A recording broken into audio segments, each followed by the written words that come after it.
ہر اچھی لگنے والی چیز اچھی نہیں ہوتی. بعض دفعہ پیکنگ ایسی ہوتی ہے کہ اس پیکنگ کی وجہ سے اندر میٹیریل کو دیکھا ہی نہیں جاتا, لوگ پیکنگ پہ مرتے ہیں. اور ہماری پاکستانی قوم تو پیکنگ ہی کو پہ سب دل دے بیٹھتی ہے.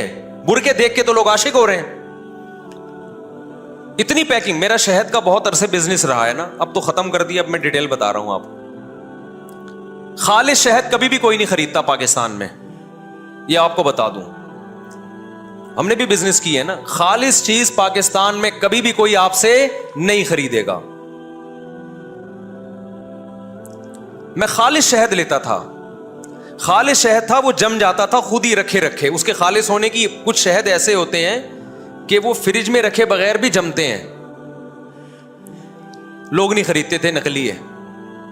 اور جو لوگ کیا کرتے تھے, ان کو پانی میں کین رکھ کے, پلاسٹک کا کین رکھ کے اچھی طرح سے بوائل کر کے اس کا بیڑا غرق کرتے ہیں نا, اس کے بعد وہ جمتا نہیں ہے, لیکن اس کے منرل ضائع ہو جاتے ہیں. وہ دنا دن مارکیٹ میں بکتا ہے,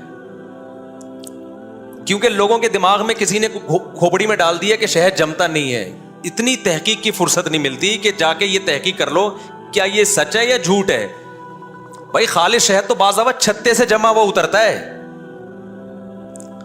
تحقیق کا میں معیار بتا رہا ہوں آپ. کسی بزرگ نے دماغ میں یہ بات ڈال دی ہے ان کے کہ خالص شہد جمتا نہیں ہے. تو اب کیا ہوتا ہے کہ جو شہد آتے ہیں نا کمپنیوں کے, وہ کیا کرتے ہیں, اس کو اچھی طرح بوائل کرتے ہیں. اب شہد بوائل اچھی طرح ابالنے کے بعد شہد کا بیڑا ہو گیا غرق, وہ اب جمتا نہیں ہے. پھر وہ چھان کے بیچتے ہیں, دے دنا دن لوگ خریدتے ہیں, کہتے ہیں 6 مہینے سے رکھا ہوا ہے, جمع نہیں. اس کا مطلب یہ کیا ہے, خالص. پلوسا شہد جو ہے نا, پلوسا جس کا بہت بزنس ہوتا ہے, یہ رکھے رکھے جم جاتا ہے, گرمیوں میں بھی جم جاتا ہے. اگر جم رہا ہے اس کا مطلب 100% خالص ہے. لیکن آج کل نہیں جم رہا کیونکہ خالص نہیں ہے. اور جس کا جم رہا ہے لوگ خرید نہیں رہے, جس کا نہیں جم رہا لوگ کیا کر رہے ہیں, بولو, خرید رہے ہیں. میں نے کئی تاجروں سے بولا تم لوگوں کو دھوکہ کیوں دیتے, انہوں نے کہا یہ قوم اس قابل ہے کہ اس کو دبا کے دھوکہ دیا جائے, کیونکہ خالص چیز یہ خریدتی نہیں ہے. بات چل پڑی. ایک اور بات کر کے پھر اصل ٹاپک کی طرف آتا ہوں. ایک اور چیز شہد میں, میرا 23 سال کا شہد کا بزنس رہا ہے. 23 سال تھوڑا عرصہ نہیں ہوتا. میں فارموں میں بھی گیا ہوں, جو شہد کے جو ماہرین ہوتے ہیں نا, جو باہر یونیورسٹی میں پڑھ کر آئے ہیں, ان سے بھی انٹرویوز لیے میں نے. شہد میں ایک اور بات ہے, جو دیسی خالص شہد ہوگا نا, اس کا ہر دفعہ رنگ بھی چینج ہوگا, تھوڑا سا ٹیسٹ بھی چینج ہوگا, اور کبھی پتلا ہوگا, کبھی تھوڑا گاڑھا ہوگا, کیونکہ مکھی آپ کے مشورے سے شہد نہیں نکالتی ہے. اس پہ گرمی, سردی, خزاں, بہار, کس قسم کے پھولوں کا رس وہ چوس رہی ہے, کون سی خوراکیں اس کو مل رہی ہیں, ہر دفعہ اس کا فرق ہوگا. اب جو گڑبڑ ہوتی ہے تاجروں کی طرف سے وہ یہ ہوتی ہے کہ وہ اس ٹیسٹ کو مینٹین رکھنے کی کوشش کرتے ہیں. بعض دفعہ شہد اتنا پتلا نکلتا ہے کہ آپ کو لگے گا کہ جیسے پانی تھوڑا سا گاڑھا ہو گیا ہے, بس وہ خالص ہوتا ہے, لیکن لوگ اس کو خالص نہیں سمجھتے. تو کمپنیاں کیا کرتی ہیں, مشینیں لگا لگا کے نا ان کا پانی نکالتی ہیں. اس کے جو ایک خاص اس کا ٹیسٹ بھی پورے سال ایک جیسا ٹیسٹ رہے گا اس کا, یعنی پورے سال ٹیسٹ کیسا رہے گا, چینج ہی نہیں ہوگا. ابے مکھی کو کہاں سے اتنی سمجھ آ گئی کہ اس ٹیسٹ کا پیدا کرنا ہے میں نے. تو وہ عجیب عجیب چیزیں, گلوکوز والے شہد پی رہے ہوتے ہیں, کہتے ہیں خالص. شہد کا ذائقے سے کبھی پتہ نہیں چلتا کہ یہ خالص شہد ہے. بعض دفعہ اصلی شہد کا ذائقہ اچھا نہیں ہوتا, ہیک ہوتی ہے اس میں, ایک اسمیل ہوتی ہے. اور 2 نمبر شہد ایسا کہ انگلیاں چاٹتے رہ جاؤ آپ, لوگ کہتے ہیں یہ ہے خالص. تو پاکستان میں ایمانداری کے ساتھ بزنس جو کر رہا ہے نا, اس سے بڑا بے وقوف دنیا میں کوئی بھی نہیں ہے. کیونکہ پیسہ تو ملے گا نہیں, تعریف بھی نہیں ہوگی, لوگ اس کو 2 نمبر سمجھیں گے. تو اس سے بہتر ہے لعنت بھیجو. کیا خیال ہے؟ پاکستان میں آپ اگر 1 نمبری کے ساتھ بزنس کر رہے ہیں تو پیسہ تو ملے گا بھی نہیں, لیکن انسان کہتے ہیں چلو عزت تو ہوگی نا, لوگ بولیں گے 1 نمبر ہے, وہ بھی نہیں ہوگی, لوگ بولیں گے 2 نمبر چیز بیچ رہا ہے. سمجھ رہے ہیں؟ اور جو 2 نمبر چیز بیچ رہا ہے, لوگ پیسہ بھی ملے گا اور عزت بھی ملے گی. اس کے اور بہت ساری میرے پاس مثالیں, لیکن یہ آج کا ٹاپک پھر رہ جائے گا ہمارا, جو میں ٹاپک لے کے چل رہا ہوں. یہ کبھی آپ چھاؤں میں الگ سے ملیں گے تو میں آپ کو بتاؤں گا.